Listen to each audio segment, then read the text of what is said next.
Emily Lancaster sat in the back corner of the waiting zone for patients scraping by without top-tier insurance, her worn jacket slung over a chair, a tattered tote resting by her feet, shadows under her eyes from nights spent awake in pain.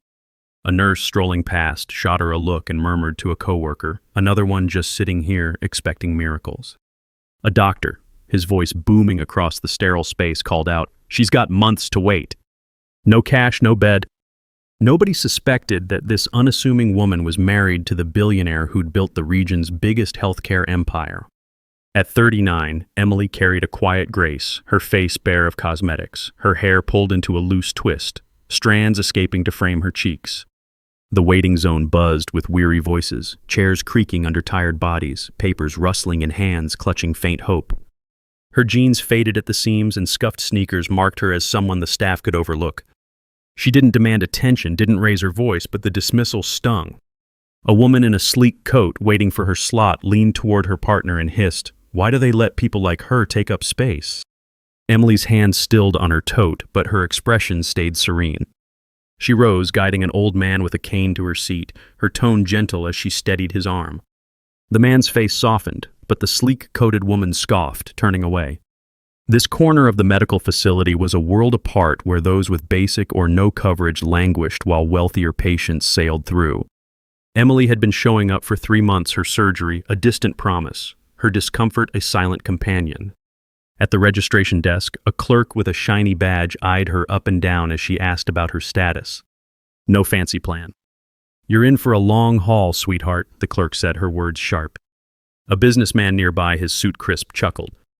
They shouldn't let folks who can't pay clog the place up. Emily's knuckles paled as she gripped her tote, but she nodded, her voice even. "I'll keep checking." She stepped back, assisting a Vietnamese grandmother with her forms, her fingers pointing out each box.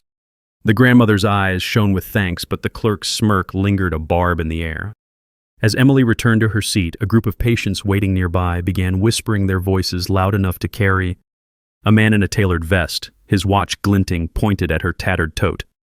"Look at that bag, bet it's stuffed with excuses, not cash," he said, his laugh harsh. The woman next to him, her nails painted crimson, joined in. She probably scavenged it from a dumpster. Their words drew chuckles from others, and Emily's fingers paused, brushing the tote's frayed edge, her lips tightening briefly. She didn't look their way.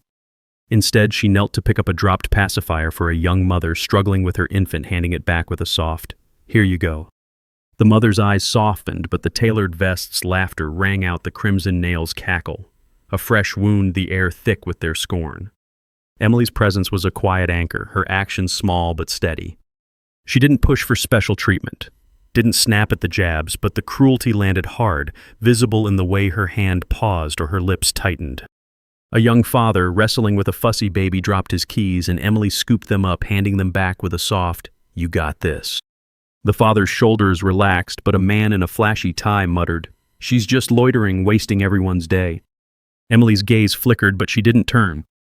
She pulled a tissue from her tote, offering it to the baby, who grabbed it with a squeal. The waiting zone churned on, but the weight of judgment pressed heavier, each word a stone piling up. The facility's waiting zone was a grinding machine, spitting out hope in drips while dishing out scorn in heaps. Emily perched on a hard chair, her jacket folded neatly, her tote tucked under her seat. A cluster of aides by the water cooler traded glances, their voices low but cutting. "She's like a fixture now," one said, her ponytail bouncing. "Bet she's angling for a freebie." Her coworker snorted, sipping from a mug. "Yeah, dream on." A patient, a woman in a velvet scarf, caught the exchange and piped up, "If you can't afford care, don't expect VIP service." Emily's hand brushed her hair, twist tucking a stray lock, but her face held steady. She leaned over, helping an old woman open a snack bar, her touch light as she broke it in half. The woman's smile was frail but warm, though the aide's snickers echoed their words, "A fresh bruise." One morning, as Emily waited, a volunteer coordinator with a clipboard approached her, smile tight and insincere. "You're taking up a seat," she said loudly, drawing eyes from across the room. "If you're not scheduled, you need to step outside." The waiting patients murmured some, laughing openly. Emily looked up, her expression calm. "I'm waiting for my surgery," she said, her voice clear. The coordinator smirked, flipping her clipboard. "Sure, but we prioritize real patients, not lingerers." A man nearby, his cufflinks gleaming, laughed. She's probably here for the free coffee. Emily's hand rested on her chair, her knuckles whitening briefly, but she stood offering her seat to a limping teenager, her tone gentle as she helped him sit. The coordinator's smirk lingered, the cufflink's laugh a sharp sting, the room's coldness suffocating. Weeks bled into each other, and Emily's surgery stayed out of reach. She kept returning her tote over her shoulder, her pain trailing her steps. A junior physician paused by her chair one day, his tone flat. "No high-end coverage." "You're not top of the list," he said, eyes barely meeting hers. An aide nearby sorting files whispered, "She ought to try a free clinic. Wait's worse, though." The words landed like a punch, and Emily's fingers curled around her tote's strap, her breath catching. She nodded, her voice calm. "I'll wait." She turned, guiding a Vietnamese man through his discharge papers, her words patient as she explained each point. The man's gratitude was clear, but the physician's dismissal hung heavy, the space around her colder, sharper. As the physician walked away, a soft-spoken aide who'd seen Emily's kindness approached, her eyes hesitant but warm. "You're Ethan's mom, aren't you?" she said, clutching a notepad. "I told my supervisor how you help everyone here." Emily's gaze softened, her smile faint. "Just doing what I can," she said, her tone gentle. The aide nodded, stepping back, but her words lingered, a flicker of recognition in the gloom. Emily sat back down, assisting a young boy with a coloring sheet, her fingers guiding his pencil, her presence steady despite the earlier scorn. Later, she slipped a note into the feedback box, praising the aide's compassion, tucking in a small donation for the staff fund. Her actions quiet but deliberate, a spark of hope in the relentless grind. The waiting zone wove compassion through its cracks, unnoticed by most but vital to a few. Emily steadied a tray for a woman in a wheelchair, fetched a dropped pen for a rushed aide, or sat with a jittery patient nodding as they vented. But the staff saw her as a nuisance. One morning, a desk clerk with glossy nails called Emily forward, then laughed as she handed over a form. "Back for more." "You're a glutton for punishment," she said, her voice ringing out. A woman in a tailored blazer smirked. "Desperate's more like it." Emily's lips twitched, but she took the form, her grip firm. "Thanks," she said, her tone even. She sat showing a young girl how to fold a paper star. Her fingers deft, despite the clerk's cackle. The blazer woman's sneer a fresh wound.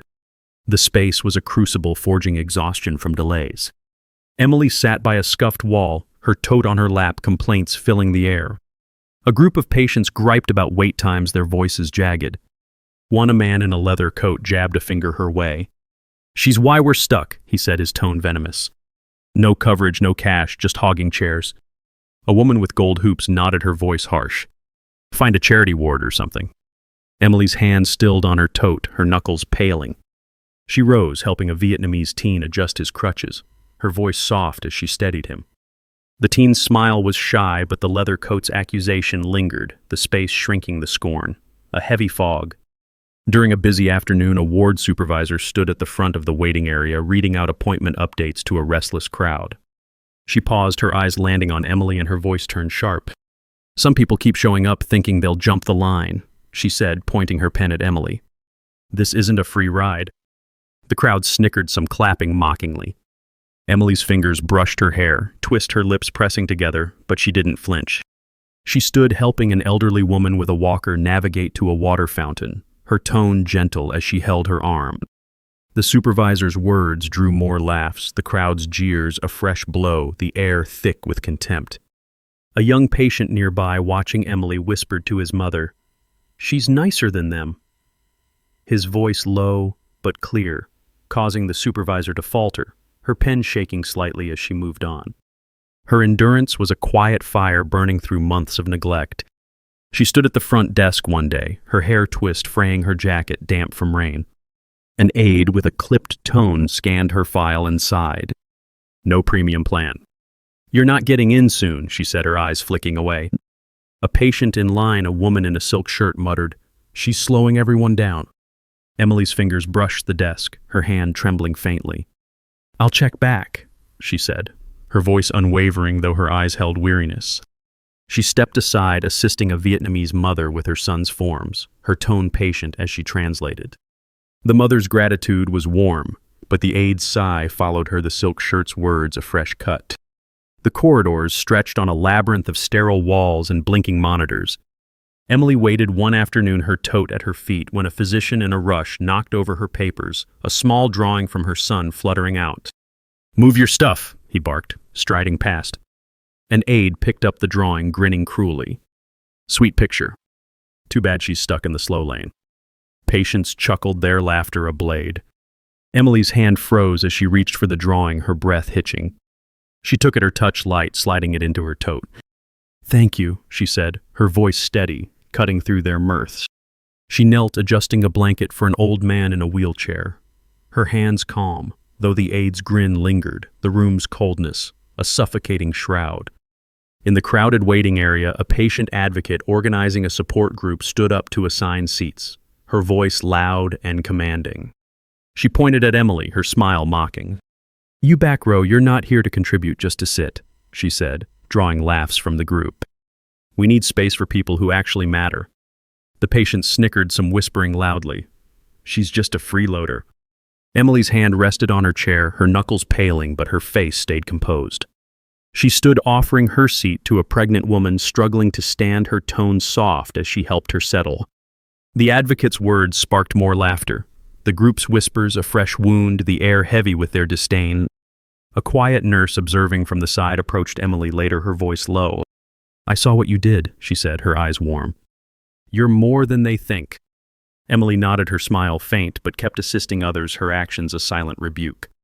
The waiting zone was a battlefield, and Emily fought with resolve.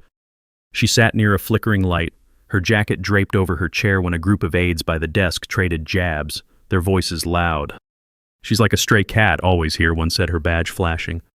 "Thinks we're a free hotel." Another aide smirked, "More like a free ride."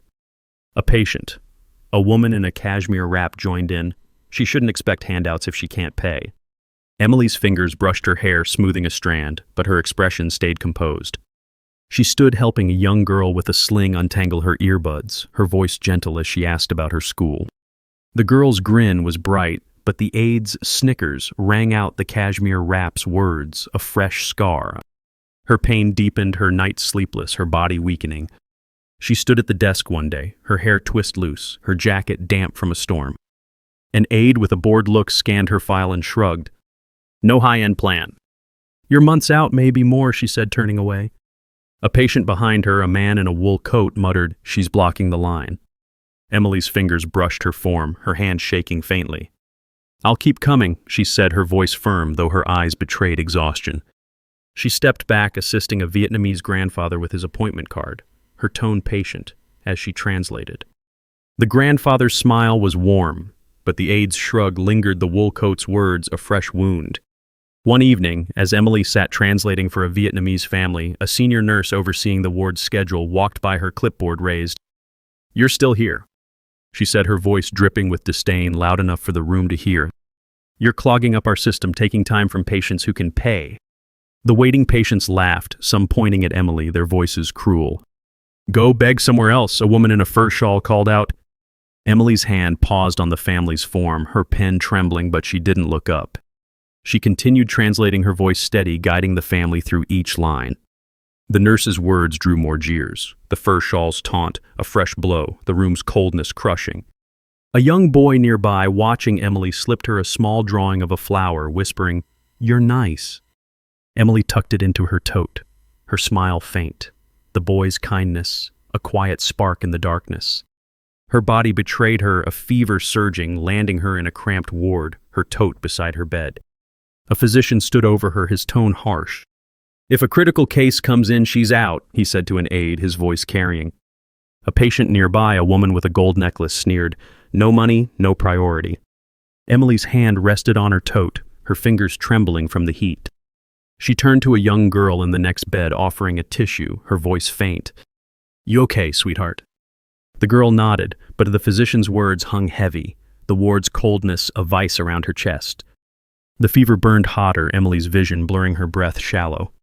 She lay in the ward, her hair twist, unraveling, her tote within reach. A group of aides stood nearby, their voices sharp. "She's low priority," one said, checking her chart. "We'll deal with her later." A patient, a man with a slick tie, chuckled. "Probably milking it for a free bed."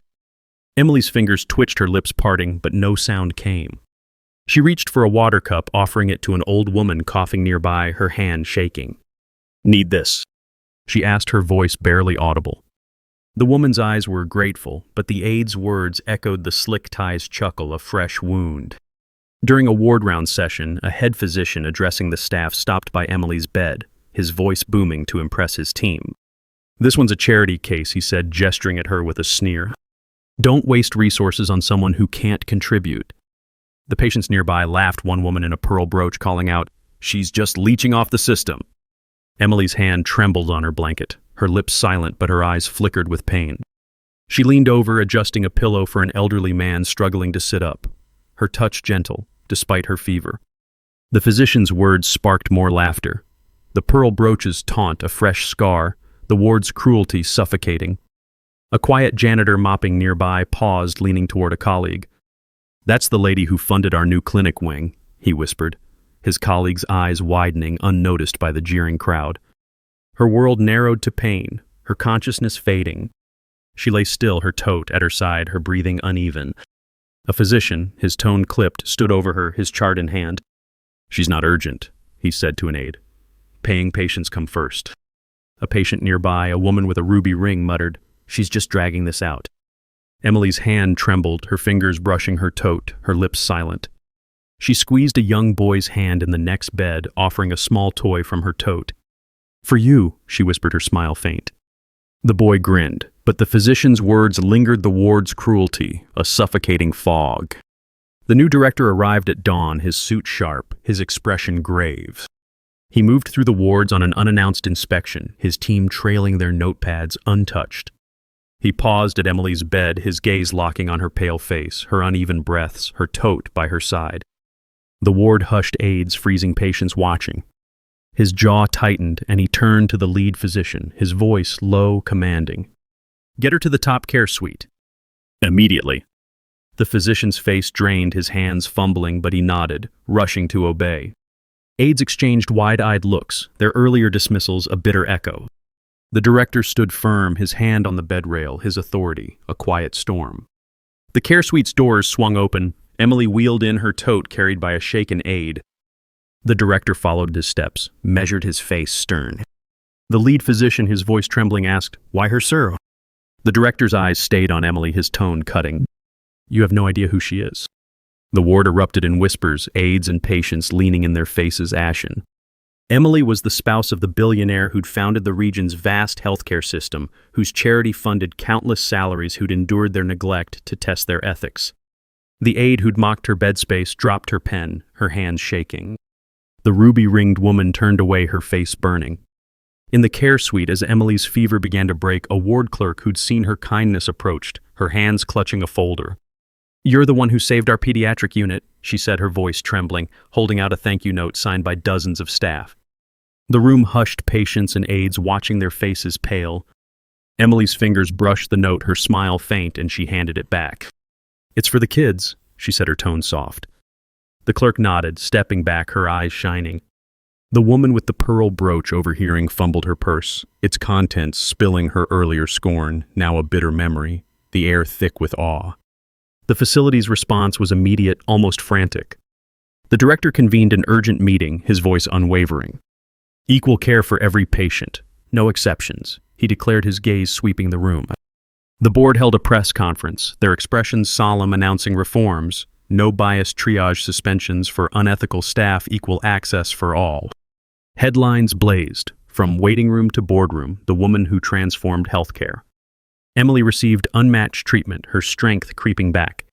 She didn't boast, didn't demand reckoning. She lay quietly, her tote nearby, her hair retwisted, her eyes calm as the facility reshaped itself. Her influence spread like wildfire, touching every corner. Aides who'd seen her kindness were elevated, their ideas shaping policy. Patients she'd aided felt the shift, their care swifter, their dignity restored. One day the soft-spoken aide visited Emily's suite, her voice cracking. "You changed it all," she said, clutching a notepad. Emily's smile was faint, her hand on her tote. "We all did," she said, her tone steady. The aide stepped back, her eyes shining. Emily turned to a young girl in the next bed, offering a crayon, her smile warm, her presence an anchor in a transformed facility. The staff who'd scorned her faced consequences, firm but quiet. The physician who'd dismissed her urgency was sidelined his career under scrutiny. The aide who'd mocked her presence was sent to retraining her badge, gone. The socialite with the gold necklace saw her reputation crumble online, her gala invites drying up. The businessman with the cufflinks lost a deal with the healthcare network, his arrogance a liability. Emily didn't chase these outcomes. She focused on patients, her compassion unwavering, her voice steady as she crafted a community care ethics program, her signature bold. Emily's recovery was gradual, her strength returning as the facility evolved. She walked the wards in a simple sweater, her tote over her shoulder, patients' faces brightening their hands, reaching out. One evening she sat with a Vietnamese elder explaining her discharge plan, her voice patient, her smile warm. The elder's eyes glistened, clasping Emily's hands. "You're a light," she said, trembling. Emily shook her head, her hair twist swaying. "Just a mom," she said, her tone gentle. She rose, guiding the elder to her wheelchair, her steps steady, her influence woven into every fairer interaction. The city felt her impact, the reforms a beacon. Patients once sidelined saw specialists sooner, their care equal, their voices heard. The ethics program became a model studied nationwide, rooted in Emily's quiet fight. She didn't seek fame. She went home, her tote on her shoulder, her sedan in the driveway, her steps light. David waited on the porch, his smile warm. Ethan ran to her, his arms wide, his laughter a melody. Emily hugged him, her touch gentle, her heart full. Her silence had been the spark, her kindness the fuel. Sometimes the softest steps leave the deepest tracks. Sometimes grace outshines cruelty. Emily walked inside, Ethan's hand in hers, David's arm around her. The night was calm, the stars clear, and she was home. Where are you watching from? Leave a comment below and hit follow to walk with me through heartbreak, betrayal, and finally healing.